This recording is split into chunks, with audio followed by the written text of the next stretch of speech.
All right, so welcome to our first ever top 10s video. So we decided that there's no better place to film than here in the New Southern. I mean, look at this chandelier. Yeah, it's dimensional. It's dimensional. And the ceiling back there looks so cool on camera. Because of the blur of the soft, it looks like this is a green screen, but it's not. It really does look like I promise we are on location. We are in a place. These kind of videos are our favorite. We do long car rides, and this is what we listen to. It's our first one, so any imperfections, you know, we're gonna try to get better at this. I mean, we will get better at this. Yeah. Do or do not, there is no try. We're gonna start out with a themed video today. It's gonna be our top 10 favorite albums. So each of us has got 5. So I guess technically it's top 5 favorite albums for each. Okay, Hunter's number 5. Captain Beefheart, Safe as Milk. Don Van Vliet, known by his stage name Captain Beefheart, had a difficult time getting his debut record recorded and released with his Magic Band. The record label, A&M, which Captain Beefheart was initially signed to, refused to release what they deemed as negative material. Can you explain to me how Safe as Milk would be negative? Electricity. But that's not He negative. said his daughter, he wouldn't let his daughter listen to it, and if she couldn't hear it, then it could be released. No, but electricity is a good thing. It gave us microwaves, which give us food quickly. Luckily, a man by the name of Bob Krasnow decided to take a chance on the Captain and soon signed them to Buddha, the label. By today's standards, the vibe of the artwork, music, and quirky qualities of Safe as Milk might not be considered revolutionary, but in the mid-60s, amongst Beatlemania and R&B taking over the underground, Safe as Milk was certainly the hipster's choice. The seminal Rye Cooter helped bring Captain Beefheart's imitable visions to life, helping provide catchy arrangements with his signature slide technique. Okay, but what about Jerry Hanley? Taking core elements of the Delta blues, jazz, psychedelia, Safe as Milk produced absolute gems, such as the Hambone Willie Newburn inspired Sure Enough and Yes I Do, which I listen to on repeat, the acid doo-wop of Dropout Boogie, and the absolute golden soul of I'm Glad. And theremin-led fever dream that is Electricity. Despite these radical elements, the result is overall a balanced pop record. So I'm constantly blown away that this record even exists. So much rides against this record's success, and make no mistake, it did not sell well upon initial release. But it's since become a cornerstone of popular music. The Beatles were very much inspired by the Captain and what he was bringing to the table in the 60s. There are old photos that depict John Lennon with the Safe as Milk promotional photos stickered on his cabinet. Some have argued that the Beatles were inspired to name their 8th studio album, Sgt. Pepper's Lonely Hearts Club Band, as a nod to the Captain. This album came from a humongously ambitious man who clearly saw the world in a different way, and his work continues to inspire. My turn? Yes. I'm not going to introduce myself in third person because I'm not a dork. My number 5 is Aladdin Sane by David Bowie. So this was released in 1973, right after the rise and fall of Ziggy Stardust and the Spiders from Mars. My favorite record. Yeah. By Bowie. Yeah. So for this tour, for a portion of it, he was Aladdin Sane. That sort of morphed into a reiteration of Ziggy. So he drops this like amalgamated character. Somewhere in there, he also was doing Major Tom. Like it's like a whole thing. It's like all muddled, and I don't know because I wasn't even alive. Very much a pioneer of musical theater and rock music. Absolutely, yeah, totally. When it was released, it was so divisive. The UK music critics, they weren't super fans. Kind of thought that he had taken a nosedive from Ziggy. But the American audience just like ate it up. We loved it. So I think you should probably listen to this if you haven't already, or if you kind of just want to know your rock and roll history, because he did. All right, moving on to number 4 for myself. Deftones, White Pony.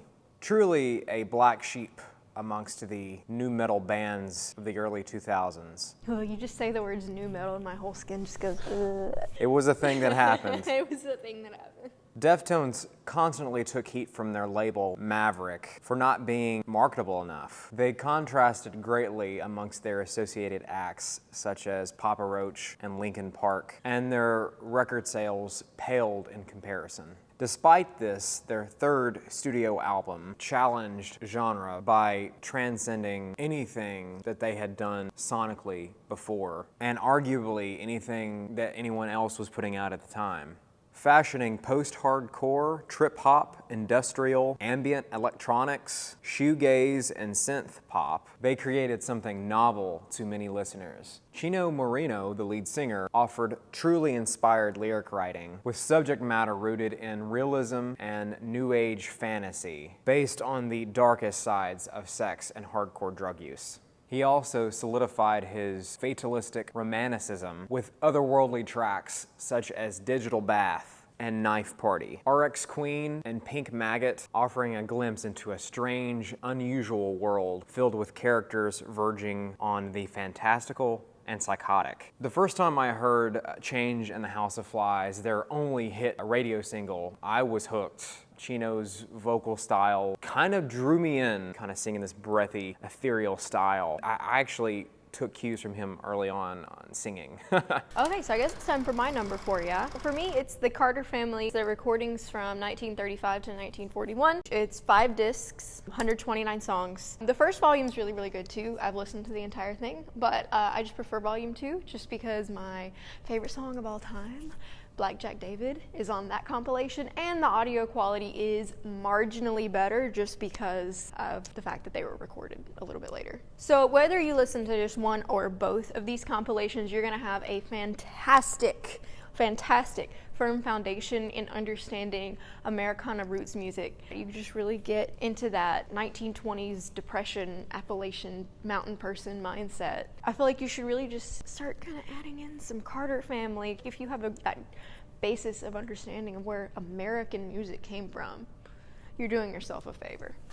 All right, on to my number 3, Bob Dylan's Bringing It All Back Home. On March 22nd, 1965, Bob Dylan shocked the world. A man who had won over the hearts of millions with songs protesting the powers that be, as well as philosophize the dignity of labor, had produced a product containing a swirling head trip of electricity and esoteric poetry. The folk community, who had once held Dylan up to godlike status, literally booed him off stage once he started to debut his newest material. Bringing It All Back Home represented 2 worlds. Side 1 represented where Dylan was and also where he was going. It contains avant-garde themes, ideas, and experimentation mixed with personal thought and surrealism.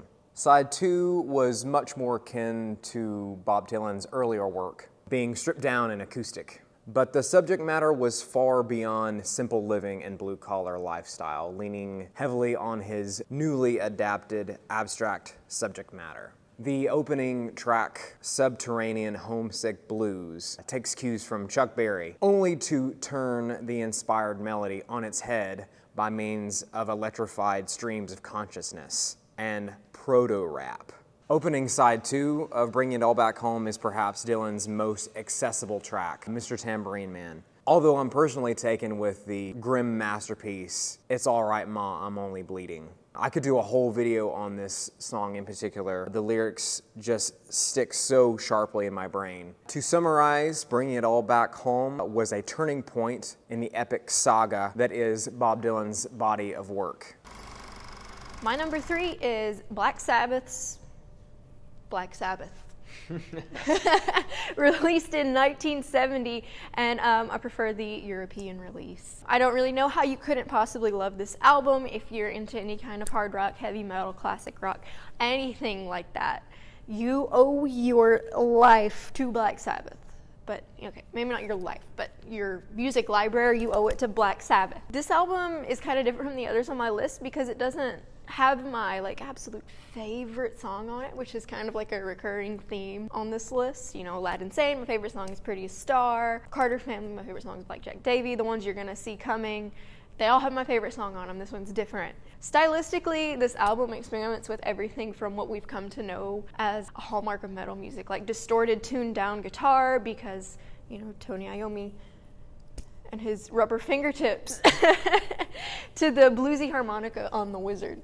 It's just really creepy and sludgy and amazing and experimental early metal, and I love it. I don't care what kind of metal you listen to. If you like metal, if you like hard rock, listen to this album. Also, if you just kind of really like that feeling of being a little bit uneasy when you listen to music in the dark, playing D&D, That's actually a perfect scenario for this album, like in the dark playing D&D with like some candles. Do that, actually. I think I'm gonna do that this weekend. That Write it sounds down, yeah. really fun. Yeah, I'm gonna pencil that in. Yeah. Now on number 2, The White Stripes, Get Behind Me, Satan. This album broke rules. By 2005, The White Stripes had become known as the brother and sister minimalistic garage rock duo from Detroit. Their previous record, Elephant, had earned them massive mainstream success, thanks largely in part to the song Seven Nation Army. They were known for their noisy, distorted electric guitar sounds and sparse childlike rhythms. That's why this 5th installment into their discography surprised everyone. It seemed as though Jack White's musical ambitions were beginning to outpace the self-made limitations and restrictions the duo had fashioned for themselves. It seemed the rules set in place for the two to create were suddenly being broken. This record saw the use of instruments such as marimba, mandolin, acoustic guitar, and some oddball percussion. Much of the album is piano-driven, with only a couple of the tracks featuring electric guitar. The opening track, Blue Orchid, is made possible by a multi-layered octave effect, helping fatten up the duo's limited sound. It follows a funk bass melody akin to a Deep Purple tune. The track that follows is bound to throw the listener for a loop, as it starts out using only Haitian-style xylophones, only to be interrupted by spasmodic guitar noise with a dash of Dr. John for good measure.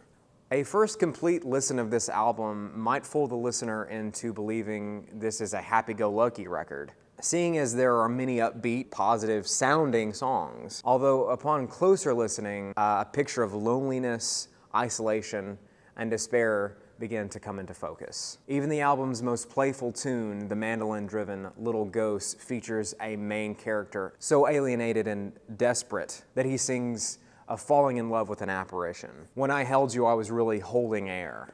Described by Jack White as an album about the exploration of character and the ideal of truth, it paints a juxtapositional picture of lyrical melancholy carried by experimental rock, blues, and traditional instrumentation. It's sort of a wealth of inspiration for me. Just the DIY technique of the White Stripes has always driven me to create. Okay, number 2, we're in the home stretch. My number 2 is TRex's self-titled. Yeah. But unlike Black Sabbath, I like their US release better. Do you know why? No, why? Tell us. My favorite song is on it. Which is? Ride a White Swan. Yes. Only on the US release, but we'll get to that. This was released in 1970 as their 5th studio album. They were the original, the OG glam rockers. Most people consider them to have been anyway. Their sound is fluffy and glittery, everything glam rock is supposed to be. Funny enough, all the recordings on this album were done before they were even T-Rex. All the recordings were done when they were still Tyrannosaurus Rex, which they then shortened for the release of the single Ride a White Swan in the UK. Okay.